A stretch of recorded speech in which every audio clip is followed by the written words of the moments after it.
ओम अज्ञानतिमिरन्दस्य ज्ञानाञ्जनशलाकया तस्मै श्रीगुरवे नमः। श्रीचैतन्यमनोभीष्टं स्थापितं येन भूतले स्वयं रूपा कदा मह्यं ददाति स्वदानम्। वन्देऽहं श्रीगुरु श्रीयुतापदकमलं श्रीगुरुवैष्णवं श्रीरूपं साग्रतं सागरनाथं सत्य साद्वैतं सावधूतं परिणतं कृष्णचैतन्यदेवं श्रीराधा कृष्णपादां सागरयिता श्रीविशाखावितांश्च। हे कृष्णा करुणा सिंधु दीनबंधु जगतपते गोपेश गोपीकांत राधाकांत नमस्ते। सत्य कांचन गौरांगी राधा वृंदावनेश्वरी विष्णुसुते देवी तन्मामि हरिप्रिये। पांचाकल्पतरुभिक्षा कृपा सिंधु वैश्य प्रतिदानं कामोद्यो वैष्णव नमो। जय श्री कृष्ण चैतन्य प्रभु नित्यानंद श्री द्वैत राधा शिवासादि गौर भक्तवृंद। हरे कृष्णा कृष्ण कृष्ण हरे हरे हरे राम राम राम हरे हरे। श्रीमद् भगवद गीता की जय, प्रभुपाद की जय। हरे कृष्ण। तो आपको स्वागत है भगवद गीता की कक्षा में। तो हम लोग आज भगवद गीता के अभी गीता के सार को हम लोग पढ़ रहे हैं और जो स्थित प्रज्ञ की स्थिति है उसके बारे में हम लोग अभी चर्चा कर रहे हैं। और अर्जुन ने जो क्वेश्चन किए थे कृष्ण को कि कैसे हम स्थित प्रज्ञ की स्थिति क्या होती है, स्थित प्रज्ञ कैसे होते हैं, उसके उसके बारे में हम लोग पढ़ रहे थे, उसके बारे में हम लोग सीख रहे हैं।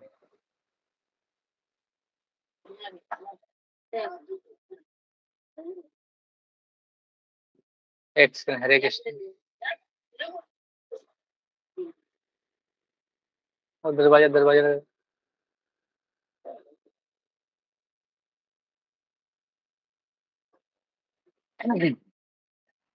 तो उसके बारे में हम लोग पढ़ रहे थे। तो आज हम लोग जो अ, श्लोक क्रमांक है 60।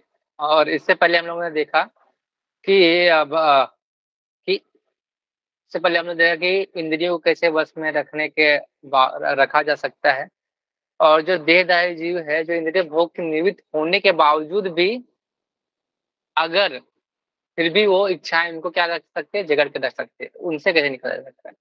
तो आगे हम लोग अभी पहले श्लोक पढ़ेंगे, उसके बाद उसके अनुवाद को, फिर उसके तात्पर्य को पढ़ेंगे। यत यत्ततो हि अपि कौन्तेय पुरुषस्य विपश्चिता इन्द्रियाणि प्रमाथीनि हरन्ति प्रसभमना। यततो हि अपि कौन्तेय पुरुषस्य विपश्चिता इन्द्रियाणि प्रमाथीनि हरन्ति प्रसभमना। इसमें बोल रहे हैं, हे अर्जुन, इंद्रियां इतनी प्रबल वेगवान है कि वो इसके विवेकी पुरुष के मन को भी बलपूर्वक हर लेती है, जो उन्हें वश में करने का प्रयत्न करते हैं। तो क्या बोल रहे हैं कि जैसे पिछले श्लोक में देखा कि हम लोग क्या करना है, इंद्रियों को वश में करना है। तो वश में क्या करना पड़ेगा, तो हम लोगों ने पिछले श्लोक में देखा था कि जो उत्तम रस, जो हायर टेस्ट को प्राप्त करना पड़ेगा, तभी जो लोअर टेस्ट क्या कर सकते हैं, उसको त्याग कर सकते हैं। तो लोअर टेस्ट त्याग कर देंगे, लेकिन हमारा जो मन है वो जो हमारे जो लोअर टेस्ट का अनुभव है ना, हमें हमारे माइंड में बनाए रखता है। तो उसको कैसे उसको बंद कर सकते हैं, उसको कैसे सुधार सकते हैं, तभी ना हमारा मन को स्थिर करना है। इंद्रियां तो चलो वश में कर लिया, चलो कुछ हद तक कर लिए, लेकिन क्या होता है, मन हमें फिर क्या करता है, उस अनुभव के आधार पे हमें क्या करता है, दोहराता है। उससे उससे क्या होगा, फिर इंद्रिय विषयों में लग सकते हैं। यहाँ पे तात्पर्य प्रभाव लिख रहे हैं कि बहुत सारे लोग हैं जो योगी हैं, भक्त हैं, फिर भी क्या है, दार्शनिक है, अध्यात्मवादी है। वो लोग क्या बोलते हैं, वो लोग बोलते हैं उन लोग कि मैंने इंद्रियों को वश में कर लिया, मैं इंद्रियों को वश में कर लिया हूँ, मैं तुझे कोई दिक्कत नहीं। लेकिन लेकिन वो जो विचलित मन है ना, बार बार क्या करते हैं, आपको उस इंद्रिय भोग का लक्ष्य बन जाता है। लेकिन वो जो विचलित मन क्या बार बार में इंद्रिय भोग का लक्ष्य बना देता है। वो कितनों भी अपने इंद्रियों को वश किया, लेकिन क्या करता है, जो उनका मन है उसको क्या करता है, उसको उस भोग में फिर से लाके खड़ा कर देता है। तो फिर से वो उस पर पड़ जाएगा। यहाँ पे एक उदाहरण है, प्रपाद उदाहरण दे रहे हैं। जैसे कि विश्वामित्र के बारे में बोलते हैं हमारी ज़िंदगी में क्या है कि हमें जो चीज़ नहीं बोला जाता है, नहीं वाला चीज़ हम लोग क्या करते हैं, भूल जाते हैं। और जो चीज़ है जैसे हमें ऐसे जैसे ड रोगी है उसको बोलते हैं कि नहीं तला हुआ चीज़ नहीं खाना है। नहीं, नहीं क्या करता है, खाना है, ऐसा इंद्रिय में मन में आ जाता है। तो मन क्या कर रहा है, हमें क्या कर रहा है, बार-बार विचलित कर रहा है। तो विश्वामित्र जैसे जो विश्वामित्र थे विश्वामित्र के बारे में बोला जाता है, विश्वामित्र बहुत तपस्वी थे और विश्वामित्र पहले क्षत्रिय थे, बाद में वशिष्ठ मुनि को हराने के लिए क्या ब्राह्मण के लिए क्या किए, ब्राह्मण बनना चाहते थे। तो उन्हें 1000 साल तक तपस्या किया, 1000 साल तक तपस्या करने बैठ गए। 1000 साल तक तपस्या कर रहे थे और तो तपस्या करें तो जब तपस्या करते हैं तो जो इंद्र है, इंद्र को लगता है कि वो तपस्या ये क्यों कर रहे हैं कि मेरा सिंहासन चाहते हैं। तो इंद्र क्या करता है कि उनका तपस्या भंग भंग करना चाहता है, तो उनको क्या भेजता है, उनके पास मेनका को भेजता है। लेकिन विश्वामित्र पूरा लीन रहते हैं तपस्या में, आँख बंद करके पूरा लीन है तपस्या में। फिर भी उनका जो नुपुर जो मेनका का जो नुपुर का धुन है, जो छन, छन, छन, छन ऐसा उनके कानों में पड़ता है, तो उनका क्या होता है, तपस्या भंग हो जाता है और वो उन मेनका के साथ फिर संग कर लेते हैं। तो अब सोचो कि उन्होंने इतनी सारी इंद्रियों को वश किया, लेकिन क्या हुआ? फिर काम के वश में आके उन्होंने क्या किया? उस तपस्या को छोड़ दिया।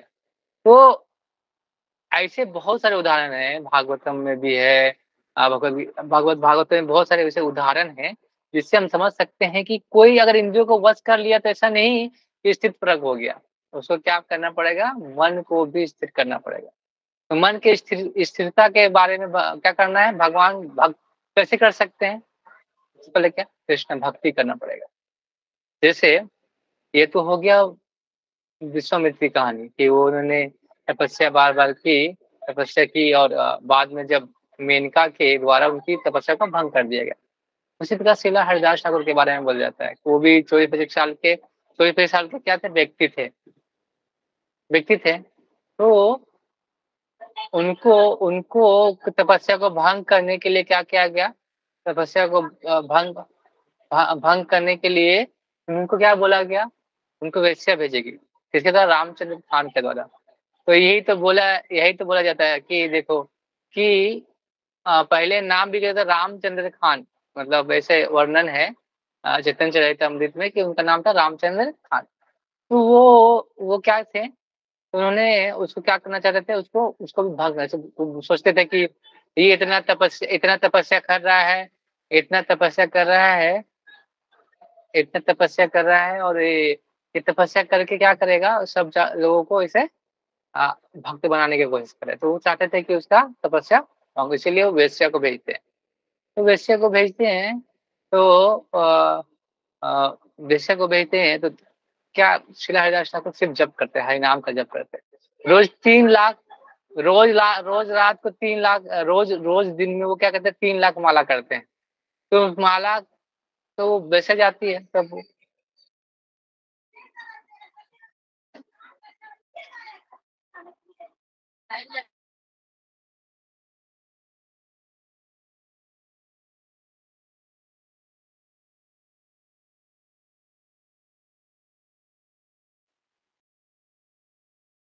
हरे कृष्ण। तो क्या है कि वो उनके पास जाते हैं, लेकिन वैसे का मन बदल जाता है। क्यों? क्योंकि भक्ति के भक्ति के जो चीज़ है उससे क्या होता है उसका उसका मन बदल जाता है, वैसे वो शुद्ध भक्त हो जाती है। तो वही है भक्ति का माध्यम यही है कि भक्ति द्वारा क्या कर सकते हैं हम उस भक्ति के द्वारा हम क्या कर सकते हैं कि किसी को भी हम चेंज कर सकते हैं, मन को भी चेंज कर सकते हैं, मन की स्थिति चेंज कर सकते हैं। तो हम कितनों भी तपस्या करें कि इंद्रिय को हम बहुत सारे योगी इंद्रियों को बहुत निग्रह करते हैं इंद्रिय विषय में नहीं पढ़ते, लेकिन फिर बाद में क्या होता है वो फिर से मन के द्वारा फिर से वो स्थिति आ जाती है। तो जैसे हमारी इच्छा कैसे होती है, हमारी इंद्रिय विषय की इच्छा कैसे होती है? जैसे आपने पढ़ा होगा फ्रीक्वेंसी के बारे में। आप जब लोहे को एक फ्रीक्वेंसी मिलती है तो क्या कहते हैं उसको अट्रैक्ट करता है वो चीज़ें को। फ्रीक्वेंसी के माध्यम से जैसे कोई चुंबक है तो उसको अट्रैक्ट करते क्या कि उसका उसका फ्रीक्वेंसी उससे मिल रहा है तो इसको क्या कर रहा है अट्रैक्ट किया जाता है। तो इसके इसके द्वारा क्या इच्छाएँ हमारे भी वैसे ही है। जैसे ही हम इच्छाएँ करते हैं वही इच्छाएँ इंद्रिय भोग हमको अटैक कर लेती है। तो हम की हमारी इच्छाएँ हमेशा इसीलिए बदलती रहती है क्योंकि हम हमारे चीज़ हमारे जो इंद्रिय विषय के भोग है ना, भोग हम हमेशा बदलते रहते हैं। तो अगर हम अभिमान कर रहे हैं कि हमने इंद्रियों में अपनी स्थिति क्या कर लिया है, इंद्रियों को अपने वश में कर लिया है। लेकिन नहीं, अगर हम इंद्रियों को वश में कर भी लिया है लेकिन मन तो है, आपका अनकंट्रोल है ना, मन में तो वश में नहीं है ना, वो बार-बार आपको उस पे गिराएगा, इंद्रिय विषय में गिराएगा। यहाँ पे एक और प्रभुपाद जी यमुनाचार्य के बारे में बताते हैं। यमुनाचार्य भी यमुनाचार्य के बारे में बताते हैं इस तात्पर्य में लिखते हैं यमुनाचार्य के बारे में कि प्रभुपाद लिख रहे हैं कि यमुनाचार्य पहले क्या थे? पहले गुरुकुल में पढ़ते थे। उसके बाद में राजा बनते हैं। फिर राजा बन के फिर बाद में वो आचार्य के रूप में फिर से आते हैं। तो अगर हमें भौतिक जगत में अगर इस रसों से निकलना है, छोटे जो लोअर रस है, तो उसको उत्तम रस की प्राप्ति करनी पड़ेगी, तभी हम लोअर रस से निकल सकते हैं। तो एक स्टोरी आती है, पिंगला नामक एक वैश्या होती है। भागवतम में 11वें स्कंद के 8वें अध्याय का 30 से 40वां श्लोक में वो पिंगला नामक पिंगला नामक एक वेश्या उसके बारे में है। एक बार क्या होता है कि वो एक बार वो पिंगला नामक जो जो वेश्या रहती है वो बैठी रहती है, रात भर बैठती है, दिन भर बैठती है मतलब लेकिन उसके पास कोई आता नहीं है। तो उसके मन में हमें अंदर से ही खुद से ही विचार आता है कि मैं क्या कर रही हूँ? कि मैं यहाँ क्या कर रही हूँ? मैं जो जो हृदय में क्या कर रहे हैं, वो मैं दूसरे के प्रति प्रेम काम के द्वारा उसकी संतुष्टि की प्राप्ति कर रहा हूँ। जो भगवान हमारे साथ में हृदय में बैठे हैं, मैं उनको क्या कर रहा हूँ? फिर क्या कर रही हूँ? उसको छोड़ रही हूँ। तो लोग सोचते हैं कि सबसे ऊपर क्या है? और काम ही सबसे अच्छा सुख होता, तो सबसे ज़्यादा सुखी तो वैश्या होती ना। काम ही सबसे बड़ा सुख होता, सबसे ज़्यादा सुखी कौन होता? वैश्या। अगर अगर कर्म ही सबसे ऊँचा सबसे बड़ा होता, तो सबसे ज़्यादा भक्त सबसे बड़ा भक्त कौन होता? गधा होता। तो ये सब तो सुख नहीं है फिर ना, ये सब सुख नहीं है। तो ये जो पिंगला के आप ये पढ़ सकते हैं 30 और 40वां जो 30 से 40 उसका जो श्लोक है, उसमें पढ़ेंगे तो आपको पता चलेगा पिंगला की स्थिति क्या थी, जो हमारी स्थिति हम लोग क्या कर रहे हैं जैसे एक स्टोरी प्रभुपाद बहुत बार बताते हैं कि कोई एक जैसे कटता है ना, बकरा कटता है, तो सामने एक और ये रखा जाता है तो बकरा को, फिर भी वो बकरा काटे तो बकरा को कोई फ़र्क नहीं पड़ता। फिर उसका नंबर आने वाला है, अगला नंबर उसी का है, लेकिन वो क्या करता है, फिर वो घास जो है खाने के लिए वही घास खाते रहेगा। तो वो हमारी स्थिति भी वैसे ही है। हम क्या कर रहे हैं कि अगर कोई मर रहा है तो वो सोचते हैं कि नहीं-नहीं हमारा स्थिति हम तो नहीं मरेंगे ना, अब ऐसे तो ऐसा नहीं होता। ऐसा हम लोग सोचते हैं, लेकिन ऐसा नहीं है कि हमारा भी नंबर आने वाला है। कब मरेंगे तो पता नहीं। तो भक्ति कभी भी आप स्टार्ट कर किया जा सकता है। ऐसा नहीं कि हम छोटे में स्टार्ट करें या बुढ़ापा में स्टार्ट करें। हमें पता ही नहीं ना कि हमारी आखिरी दिन कब है, मृत्यु कब आने वाला है, ये स्थिति है। तो यमुनाचार्य के बारे में थोड़ी स्टोरी बताते हैं। यमुनाचार्य बहुत बड़े अ, आचार्य हुए हमारे। तो उस समय एक क्या था कि यमुनाचार्य जी पढ़ते थे गुरुकुल में। गुरुकुल में पढ़ते थे, तो गुरुकुल में पढ़ते थे, तो एक बार क्या हुआ कि उनके जो जो उनके गुरुजी थे वो एक चोल राजा और उस समय एक क्या था चोल राजा पांड्य वंश। चोल राजा शैव भक्त थे और पांड्य वंश वैष्णव भक्त थे, तो दोनों में लड़ाई चल रहा था। तो उस समय एक वाद-विवाद जैसे शास्त्रार्थ की एक परंपरा चलती थी, तो उन्होंने के जो गुरु थे उनसे उनसे शास्त्रार्थ के द्वारा उनको शास्त्र के द्वारा क्या किया गया, उनको पराजित कर दिया। कोलाहल नाम के एक व्यक्ति थे, एक ब्राह्मण थे, उन्होंने क्या किया, उनको हरा दिया। तो उस समय वो तो हार गए। तो एक बार क्या हुआ कि वो कोलाहल सब जगह डींग हाँकता था कि मैंने ये सब जीत लिया है, मैं सब चीज़ क्या कर लिया हूँ, मुझे कोई हरा नहीं सकता। तो साउथ में एक रघुनाथ जी का मंदिर है। रघुनाथ मंदिर का मंदिर आपको रघुनाथ जी इक्ष्वाकु वंश जो राम जी जहाँ आए, उसी वंश में एक विग्रह है, तो उसी में आते हैं रघुनाथ जी। तो रघुनाथ जी वहाँ पर कैसे मिले बने वहाँ पर आए साउथ इंडिया में? एक बार क्या हुआ कि विभीषण जी जब जब को राज्य मिल गया और जब राम जी के यहाँ जब आते हैं, राम जी का जब तिलक सब जो राम राज्य मिल जाता है उसके बाद, तो विभीषण जी बोलते कि मैं लंका नहीं जाऊँगा, क्योंकि मैं आपके शरणागति हूँ, मैं लंका नहीं जाऊँगा। तो राम जी उन्हें रंगनाथ जी की मूर्ति विग्रह देते हैं कि आप इसको लेके जाओ और अपने घर में अपने लंका में लगा देना। लेकिन क्या होता है कि कुछ भी कावेरी नदी के किनारे जाने के बाद विभीषण को उनको शारीरिक कुछ ऐसा आता है, तो वो रघुनाथ जी को वहाँ पर विग्रह को वहाँ पर रख के चले जाते हैं। तो और वो दक्षिण मुख है, मतलब वो दक्षिण मुख मतलब वो लंका को देखते हुए ऐसा छोड़ा था, तो लंका को देख रहे थे ऐसा। तो ब्राह्मणों ने बोला कि नहीं, रघुनाथ जी यहाँ विराजित हो चुके हैं, तो इनको यहीं पे रखा जाए। तो विभीषण ने बोला ठीक है। विभीषण को भी रघुनाथ जी ने बोला कि मैं यहीं रहना चाहता हूँ, मेरी जो दृष्टि वो लंका पे ऐसे ही बनी रहेगी। तो रघुनाथ जी दक्षिण की तरफ देखते रहे और ऐसे ही रघुनाथ जी की विग्रह वहाँ पे लगा हुआ है। यहाँ पे दक्षिण में आप जाएँगे तो आपको रघुनाथ जी की विग्रह आपको मिल जाएगी। तो ये होगी रघुनाथ जी वहाँ पे आए। तो यमुनाचार्य जी को एक बार क्या हुआ कि कोलाहल एक बार आता है उनके गुरुकुल में।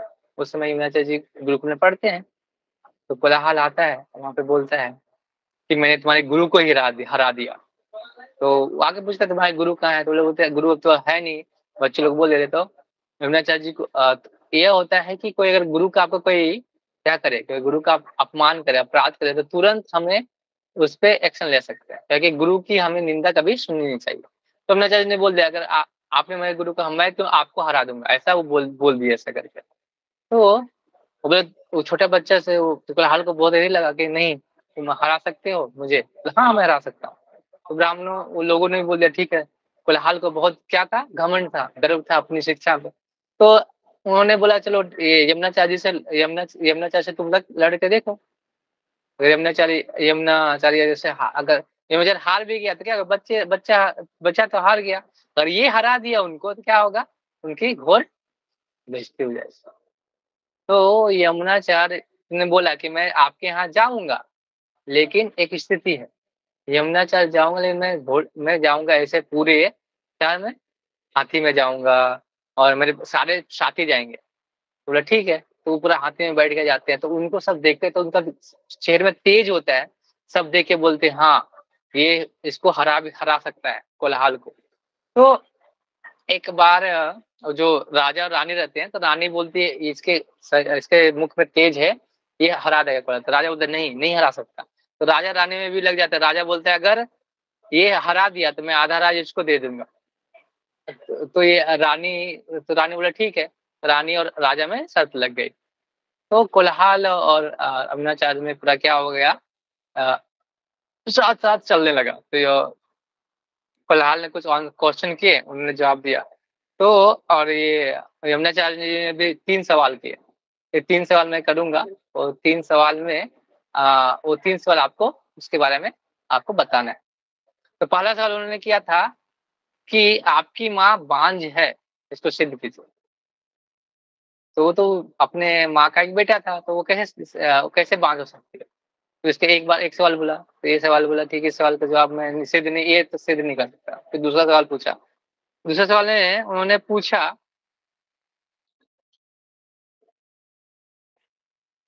कि राजा पापी है, ये सिद्ध कीजिए। तो बोले राजा पापी है, तो डर गए, राजा पापी कैसे हम सिद्ध कर सकते हैं राजा पापी? तो ये भी उसका जवाब नहीं देते हैं। फिर तीसरा सवाल पूछा रानी चरित्रहीन है, इसको सिद्ध कीजिए। तो बोलते हैं ये भी सिद्ध नहीं हो सकता। फिर एक दिन कैसे है, वो तो पवित्र है, वो राजा के इतने पवित्रता से करती है सेवा। तो फिर वो बोला कि चलो ये तो तुमने सवाल तो बोल दिया, फिर किसी का सवाल दिया तो सिद्ध करना पड़ेगा ना उसको।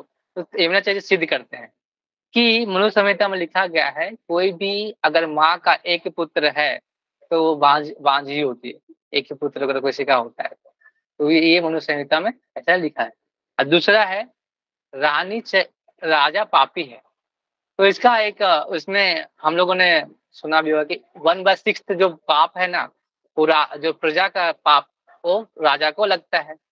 राजा पुण्यवान है, लेकिन उसका जो 1/6 भाग है ना, जो प्रजा जो पाप करती है, उसका उसको उसको लगता है। किसको किसको लगता है? राजा को लगता है। तो फिर रानी चरित्र ही है। रानी रानी पवित्र है, रानी बहुत अच्छे से पवित्रता का पालन करती है, लेकिन राजा में 33 कोटि देवताओं का क्या वास होता है। तो उसके वजह से क्या हुआ, रानी चरित्र भी है। तो इस प्रकार से सिद्ध कर देते हैं, यमुनाचार्य कोलाहल को हरा देते हैं। उसके बाद उनको राजा राजा बनाया जाता है। राजा, वो आधा राज्य मिल जाता है। तो वो राज्य में इतने घुल मिल जाते हैं कि अपने जो भक्ति को भूल जाते हैं, भक्ति को भूल जाते हैं। तो यमुनाचार्य जी के नाना जी रहते हैं, वो बहुत भक्त होते हैं। वो चाहते हैं कि वो राज्य छोड़ के सब भगवान के भक्ति में लगे। तो वो अपने एक शिष्य को बोलते हैं कि तुम यमुनाचार्य जी को लेके आओ, यमुनाचार्य जी को लेके आओ, तब तुम्हारा क्या। तो वो क्या करते हैं, एक तुरवई करके एक पत्ता होता है, उस पत्ता को खाने से क्या सात्विक गुण आते हैं। तो वो क्या करता है, और एक रसोई से क्या करता है, दोस्ती कर लेता है। उसका जो नारायण जी के जो शक्ल होते हैं, शिष्य होते हैं, उस दोस्ती कर लेता है। वो रोज इसको खिलाते हैं, उससे उनके अंदर सतो गुण आने लगता है। तो क्या कि जो राजा रहता है वो जो गुण में रहता है, उसको सतो गुण आते हैं। तो एक दिन क्या होता है, उसको एक दिन वो नहीं देते हैं, मतलब वो नहीं आता है वो पत्ता लेके। तो खोजता है कि पत्ता ये कहाँ गया, तो रसोई को पूछता है ये कहाँ है। तो वो बताते हैं कि वो आज नहीं आए। तो वो खोजते खोजते उनको जाता है। तो वो बताता है कि नहीं यमुनाचार्य जी, आपको मैं इससे भी बड़ा धन, आप जो राजा का जो धन प्राप्ति, उससे भी बड़ा मैं राज आपको धन दिखाता हूँ। धन मैंने रखा आपके लिए, नारायण जी ने रखा है। तो बोलते ठीक है। तो बोलते चलो, तो लेके चलता हूँ मैं आपको, उसको दिखाता हूँ। तो वो लेके जाते हैं उसको। और और साथ में जाते जाते वो भगवत गीता के श्लोक का पाठ करते जाते हैं। पूरा अध्याय का, भक्ति का पूरा उन्होंने श्लोक रट जाते। तो उनके सुन के उनके अंदर क्या आ जाता है, भक्ति का जो भावना जो पहले थी वो जागृत होती है। तो उसके अंदर भी भक्ति आती है। बोलती है चलो मैं आपको धन दिखाता हूँ। बोला मुझे धन का चक्कर नहीं, मैं ऐसा धन दिखाऊंगा। वो उसका बोलता है कि मैं धन दिखा रहा हूँ। तो रंगनाथ जी के मंदिर लेके जाते हैं। रंगनाथ जी के मंदिर को जब जो विग्रह को जब देखते हैं, वो फिर से यमुनाचार्य जी फिर से वो आ जाते हैं उस गुण में, भक्ति भाव में आ जाते हैं। और पुनः वो क्या कर लेते हैं, वो भगवान की सेवा में फिर से लग जाते हैं, भक्त बन जाते हैं। तो इसी प्रकार उन्होंने एक एक श्लोक लिखा है। और उसमें क्या लिखते हैं यमुनाचार्य जी, वो ये मैं पढ़ता हूँ एक। यद्वदी मम चेताः कृष्णापदारविन्दे नम्नं रसादम् अनुदक्तं रन्तु मा आसिता तद्वद्दी बत नारी संगमे संयरमाने भक्ति मुख विकारा सुसृष्टि निष्ठि वनम चा। इसमें लिख रहे हैं, जब से मेरा मन भगवान कृष्ण के चरणारविंद की सेवा में लगा है, जब से मैं नित्य सब नव दिव्य रस का अनुभव करता हूँ, तब से स्त्री प्रसंग का विचार आते ही मेरा मन उधर से फिर जाता है और मैं ऐसे विचार में थू थू करता हूँ। वो लिख रहे हैं कि जब से मेरे भगवान के कृष्ण चरण, भगवान के चरण के में जब से लगा है, और जो नव दिव्य रस, जो नवदा भक्ति का जो रस हमको अनुभव हुआ है, अगर मुझे मन में स्त्री विषय के भी आता है तो मैं क्या करता हूँ, उसके विषय में सूखता हूँ। तो ऐसी स्थिति भक्ति, जब भगवान की भक्ति करते हैं तभी हम आ सकते हैं। इंद्रिया क्या करती है, हमको फंसाना चाहती है। हमको हम आपको कैसे फंसाना चाहती है। हमको इससे फांस से कैसे निकलना है, मन को भगवान के सेवा में स्थिर रखना। अगले श्लोक में भगवान वही बताएंगे कि कैसे मन को स्थिर कहाँ रखना है, जिससे हम क्या कर सकते हैं और स्थिर हो सकते हैं। स्थिति अपने मन को भी स्थिर रखेंगे और इंद्रियों को भी बस रखेंगे, तब हम स्थिर रख के उस काम में पहुंच सकते हैं। तो प्रभुपाद यहाँ पे लिख रहे हैं, उत्तरा पढ़ लेते हैं तात्पर्य में। कृष्ण भावना में इतनी दिव्य सुंदर वस्तु है कि इसके प्रभाव से भौतिक भोग स्वतः निरस हो जाते हैं। यह वैसा ही है जैसे कोई भूखा मनुष्य प्रचुर मात्रा में पुष्टिदायक भोजन करके अपना भूख मिटा ले। महाराज अम्बरीश भी परम योगी दुर्वासा मुनि परम योगी दुर्वासा मुनि पर इसलिए विजय पा सके क्योंकि उनका मन नियंत्रण कृष्ण भावनामृत में लगा रहता था। आपने अम्बरीश महाराज की स्टोरी तो पढ़ी होगी कि अम्बरीश महाराज जब एकादशी का व्रत द्वादशी का व्रत तोड़ने आते तो दुर्वासा मुनि उनको दुर्वासा मुनि उनको क्या बोलते हैं कि तुमने मेरी अवज्ञा की। वो लेकिन वो थोड़ा सा पानी पीते थे क्योंकि वो एकादशी का पूरा व्रत करते हैं, द्वादशी में उसका पालन का टाइम रहता है, तो थोड़ा तो उसके वजह से क्या उनको लगता है कि मेरा अपराध किया, लेकिन अपराध नहीं किया उन्होंने था, बस पानी तक, खाना भी नहीं खाया था। तो उसके वजह से दुर्वासा मुनि जैसा भी उनके अंदर क्या था, कृष्ण भावना में था। वो हमेशा पूरा जीवन भगवान के सेवा में लगाए थे, अपने पूरा इंद्रियों को भगवान के सेवा में लगाए थे। इसके वजह से दुर्वासा मुनि को वहां से कृष्ण वैष्णव अपराध के लगने की वजह से वहां पे किसी ने उनकी सहायता नहीं कर पाए। जैसे वो हर जगह जाते हैं, ब्रह्मा जी के पास, विष्णु विष्णु का पास जाते हैं, विष्णु भी बोलते हैं कि मैं भी कुछ नहीं कर सकता क्योंकि मेरे भक्तों का जो कोई अगर अपराध करता है तो वही खुद अगर जब तक नहीं माफ कर दे तब तक वो छोड़ नहीं सकता। तो सुदर्शन उस पे उनके पीछे लग जाता है। तो आप सोचो कि कृष्णा भावना में इसमें लगा रहता है कोई भक्त, तो उनको उनके मन में ही वैकुंठ है, उनके मन में, उनके हृदय में वैकुंठ है, क्योंकि वो हमेशा कृष्ण नाम में लगा रहता है। अगर आप भी अपने जीवन में खाली कृष्ण को लगा कर रखे तो आपका उसका जीवन भी आपका वहीं पे देख, आपके हृदय में अगर है तो सब कुछ वो वैकुंठ ही लगेगा। तो हमें क्या करना पड़ेगा, उसने कृष्ण मन नियंत्रण कृष्ण भावनामृत में लगाना पड़ेगा। उसे बोलते हैं सवे मना कृष्ण पदार बिंदो पचांसी वैकुंठ गुना गुण वर्णने। मतलब अगर मन से हम कृष्ण रविंद्र कृष्ण को जो कृष्ण को लगाएंगे अपने हृदय में, हमें वैकुंठ के जैसा वैकुंठ अपने आप आपको हृदय वैकुंठ बन जाएगा। तो वो नहीं बोलते कि अ, अर्जुन पूछते हैं कि मैं कहाँ, अर्जुन पूछते हैं कृष्ण कहाँ है, तो वो बोलते हैं मैं हृदय तिष्ठति, मतलब हमेशा भक्त हृदय तिष्ठति, मतलब भक्त के हृदय में हमेशा बैठा रहता हूँ। जहाँ भक्त मुझे भक्त मैं हृदय भक्त के हृदय में हमेशा वास करता हूँ, एक भगवान कृष्ण बोलते हैं। अगर कोई मुझे उस मन से बुद्धि से मुझे क्या चाहता है, इंद्रियों को बस में करके मन को हम स्थिर रखता है मुझ में, तो मैं उधर उधर ही रहता हूँ उनके हृदय में।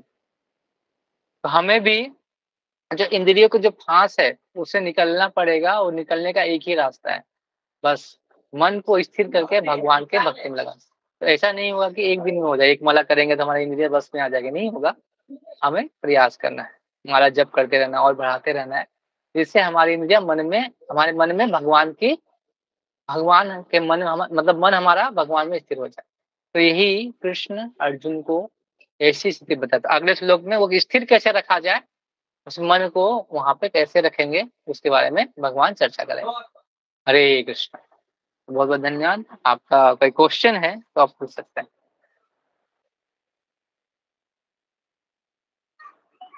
अगर कोई डाउट है कहीं पर आपको लगा कि हाँ उसमें कुछ, तो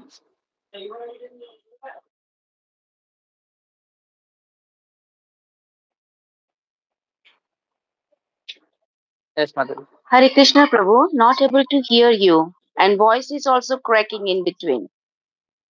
ओके, और मे बी नेटवर्क प्रॉब्लम।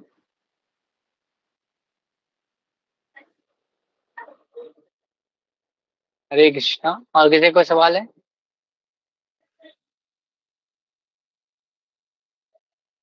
अभी आवाज आ रही है? हरे कृष्णा। हरे कृष्णा। Yes yes. बीच में कभी कभी क्रैक हुआ क्या, कि सब क्रैक हो रहा था? हाँ, काफी टाइम तक हो रहा था प्रभु। तो कुछ क्या, कुछ में किस में आपको दिक्कत है बताइए, मैं थोड़ा सा बता नहीं दूंगा कोई बात, उसमें। क्वेश्चन मैं तो आंसर के दौरान करती हूँ। हाँ ओके, बोल दिए। क्वेश्चन आंसर, कुछ क्वेश्चन है तो बोल। हम्म। प्रभु एक तो मेरे को पहला है कि वो बेटे के लिए क्या कहा कि क्यों माँ, एक बेटा होते हुए भी माँ कैसे, क्या एक क्या मनु बोलते संहिता हैं। में उसका मैं रेफरेंस दूंगा आपको। मनु संहिता में बोला गया है कि अगर एक कोई पुत्र होता है तो उसकी माँ एक हाँ माता होती है। क्योंकि जैसे क्या होता है कि अगर एक बेटा है, अगर कभी जैसे ऐसे बहुत बड़ा चांसेस होता है कि एक बेटा अगर मर जाता है तो पूरा तरह से क्या हो गई, फिर माँ तो फिर क्या उसका एक भी बेटा नहीं रहा। तो ऐसे मनुष्य संहिता में बोला गया है कि एक कोई एक बेटा रहे उसे, तो वो क्या होता है, हंस की भांति होता है। तो ऐसा वो बोले थे यमुनाचार्य जी। तो इसका रेफरेंस मैं दूंगा आपको मनुष्य संहिता में खोज के, अभी मेरे पास है रेफरेंस नहीं, लेकिन मैंने ये सुना है भक्तों से, इसीलिए मैं बता रहा हूँ। अगर मैं जी। मुझे मिल जाएगा रेफरेंस मैं दूंगा। नहीं, दूसरा चीज़ प्रभु, जैसे इंद्रियों को हम लोग जितना भी बस में करते हैं, बहुत बस में करते हैं, लेकिन फिर भी हम जितना उसको बस में करने की कोशिश करते हैं, वो उतना ही चंचल होके आगे भागता जाता है। इनफैक्ट वो हुँ, पीछे की तरफ, जो पीछे बातें बीत गई हैं, उसको पकड़ के हुँ। बैठता है, मन के अंदर बैठा रहता है और वो चीज़ अंदर से जाती नहीं है। इसका क्या कारण हो सकता है? इसीलिए बोलते हैं मना कृष्णा निवेशित, मतलब प्रभुपाद बोलते हैं मना कृष्ण निवेशित, मतलब मन को कृष्णा में निवेश करना पड़ेगा आपको, वो चीज़ को। जो इंद्रियाँ तो हमें क्या करती है, हमें भगाएगी। हमें मतलब ऐसा नहीं है कि बहुत बहुत सारे, जब सबको लोगों को इंद्रियों में वश हो जाता है तुरंत, बहुत टाइम लगता है इंद्रियों को वश करने में। बहुत सारे बड़े-बड़े जो भक्त हैं, उनको लगता है, हमको लगता है कि वो बहुत संयमित हैं। लेकिन देखते हैं कि आप देखते होंगे कि बहुत सारे लोग बाद में ऐसा कुछ होता है, फिर पता चलता है कि नहीं, नहीं उनका इंद्रिय भी संयम नहीं है, संयमित नहीं है। तो एक बार में हमें नहीं होता है। हमें बस क्या करना है, प्रयास करना है, प्रयास का ही नंबर है। कोई भी आज मतलब बहुत सारे, बहुत कम लोग हैं जो पूरी तरह इंद्रिय वश में किए। आप तो विश्वामित्र का हम लोगों ने उदाहरण दिया। विश्वामित्र इतने बड़े ऋषि थे, लेकिन पहले वो क्षत्रिय थे। लेकिन फिर भी वो क्या, इतने 1000 साल तक तपस्या किया। हम लोग तो उतना साल कर भी नहीं रहे हैं। फिर भी वो इनकी इंद्रियाँ वश में नहीं थी। तो इंद्रियों को हम वश में एक ही माध्यम वश में करना, क्या है कि वो क्या कर रहे थे, वो चाह रहे थे वशिष्ठ मुनि को हरा सके और ब्राह्मण बन सके अपने लिए। इसीलिए वो क्या कर रहे थे, तपस्या कर रहे थे। लेकिन अगर वो भक्ति करते, जैसे हरिदास ठाकुर भक्ति कर रहे थे, हरिनाम का नाम ले रहे थे और भगवान को भक्ति करना चाहते थे, उसके वजह से क्या किए, थोड़ा देखो वैसे अब आई, फिर भी वो क्या किए, उस पर कंट्रोल करके रखे। अगर 24-25 साल के लड़के के साथ एक वैसे आती तो सुंदर, तो क्या उनके मन में आता, काम की इच्छा जगती। लेकिन वो हरिदास ठाकुर के मन में एक भी इच्छा नहीं जगी, क्योंकि वो उनकी मना क्या मन था, कृष्ण निवेशित, मतलब भगवान में उनका मन हमें निवेशित, मतलब उनके मन मतलब कृष्ण में लगा हुआ था हमेशा के लिए। तो हमें एक हमारा मन भी कृष्ण में पूरी तरह से लगा नहीं है, तो हम इंद्रियों को पूरी तरह से वश में नहीं कर पाए। तो अगर कुछ भी चाहते हैं, अगर आध्यात्मिक चीज भी हम कुछ चाहते हैं, सिद्धि चाहते हुए चाहते हैं, तो हमारा मन कभी भी लगेगा नहीं जब तक हम कृष्ण की इच्छा नहीं करेंगे, कृष्ण को पाने की इच्छा नहीं करेंगे और भक्ति की नहीं करेंगे तब तक। जी। हाँ, हमें वहाँ हम वश में पूरा तरह से नियंत्रित नहीं कर सकते। वही तो बोलते हैं चंचला ही मना कृष्णा, मन तो चंचल है, हम उसको तो वो तो कभी हम कंट्रोल नहीं कर सकते। क्या करना पड़ेगा, एंगेज करना पड़ेगा। वही एंगेजमेंट वाला प्रयास करना पड़ेगा कि हम वश में कर पाए। दिखाना मतलब जैसे होता है ना कि भगवान देखते हैं कमजोर स्टूडेंट है, चलो प्रयास तो कर रहा है, तो प्रयास तो करना पड़ेगा हमें। हम पूरा तरह से निवेशित मतलब निवेश करना पड़ेगा धीरे-धीरे मन को, इस तरह से कर सकते हैं। तो देखिए आपको उदाहरण है ही है कि आप बड़े-बड़े ऋषि भी नहीं कर पाए, तो हम कैसे कर सकते हैं? दुर्वासा मुनि बहुत बड़े ऋषि थे, लेकिन वो अपने क्रोध पे नियंत्रण नहीं कर पाते थे। जी, जी। वो किसी को भी क्रोध के माध्यम से किसी को भी श्राप दे देते थे। तो वो भी तो बड़े इतने सिद्ध हैं, इतने बड़े ऋषि ऋषि होने के बावजूद भी अपने इंद्रियों में कंट्रोल नहीं है। तो हम तो अभी ऋषि बने ही नहीं है। तो हमें क्या करना है, प्रयास करना है। लेकिन एक ही चीज़ है, अम्बरीश महाराज क्या थे? महाराज होने के बावजूद अपनी इंद्रियों को कहाँ एंगेज किए थे? भगवान की सेवा में। इसीलिए क्या थे वो? उनकी इंद्रियाँ वश में थी। एंगेज किए थे बस कहाँ में पे? थे, वश में। भगवान के उसमें। वही कर्म। तो यही उदाहरण है कि ऋषि भी हो के वो उनकी इंद्रियाँ वश में नहीं है, लेकिन कोई राजा है, वो क्या कर रहे हैं? अपनी इंद्रियों को भगवान के सेवा में लगा रहे हैं, तो उनके हुँ, वश में हो गया। तो यही दो जी, दो एग्जाम्पल में समझ सकते हैं आप कि क्या जी। कहाँ हरे लगाना है कृष्ण हमारी प्रभु। इंद्रियों को। हरे जी, कृष्ण। हरे कृष्ण तो प्रभु। विकास थैंक प्रभु, यू। विकास प्रभु, यस। हरे कृष्ण प्रभु। हाँ बोलिए। प्रभु ये जो लिखा है कि वे उसकी विवेकी मनुष्य के मन को भी बलपूर्वक हम्म, हर लेती है। एक्चुअली इसका मतलब क्या हम्म। है प्रभु, इसका समझ नहीं। मतलब बहुत बुद्धिमान व्यक्ति भी है ना कोई, वो जो बोलता है जी बुद्धिमान योगी, जो वो योग कर रहे हैं बार बार, बुद्धिमान ही है, बुद्धिमान है, फिर भी बोलते नहीं। कोई लोग बोलते नहीं मैं अपने इंद्रियों को संयम में रखता हूँ, लेकिन वो अंदर में उसको संयम में नहीं रखा है। मतलब विवेक जो है ना, मन है ना, मन, वो विवेक जो बुद्धिमान व्यक्ति का भी है ना, उसको भी हर लेते हैं। मतलब कुछ भी ऐसा कुछ कराएगी, कुछ भी मन में ऐसा कुछ ला देगी जिससे आपका विवेक हट जाएगा। अगर हमें काम आता है ना, अगर काम की इच्छा होती है ना, तो हमारा जो मन बुद्धि ना सबसे पहले नाश हो जाता है। सबसे पहले बुद्धि नाश हो जाता है। आगे के श्लोक में बताया जाएगा कैसे नाश होता है। काम आता है तो बुद्धि नाश हो जाती है, फिर भ्रम पैदा होता है, फिर क्रोध, काम पूरा नहीं तो क्रोध पैदा होता है। ये स्थिति है। तो कोई भी बुद्धिमान कितनों व्यक्ति है, लेकिन मन से हमेशा हार जाता है। जैसे होता है ना कि किसी को बहुत बुद्धिमान व्यक्ति है, बहुत अच्छा से दिखता है, लेकिन क्या करता है, वो अपना शराब नहीं छोड़ पा रहा है, अपना मन अपना सिगरेट नहीं छोड़ पा रहा है। मतलब मन उसको लेके चल जाता है कि नहीं उसको पीना चाहिए, उसको नहीं करना चाहिए। उसको पता है बुद्धिमान व्यक्ति को, लेकिन फिर भी उसको क्या करना पड़ता है, पीना पड़ता है मन के वजह से। मन उसको हर लेता है बलपूर्वक, कितनों प्रयास करता है वश करने के लिए, वो नहीं कर पाते इंद्रियों को। ऐसा इसीलिए बोल रहे हैं भगवान। जी हरे कृष्ण। और वही हरे कृष्ण। ओके, हरि बोल। ओके, तो हम अभी क्लास क्वेश्चन हो गया होगा, किसी को है नहीं? ओके, तो महामंत्र बोलते हैं फिर क्लास को पर। हरे कृष्णा कृष्ण कृष्ण हरे हरे, हरे राम राम राम हरे हरे। प्रपाद की जय, श्रीमद् भगवद गीता की जय, समेत भक्तवृंद की जय। हरे कृष्ण। बहुत बहुत धन्यवाद।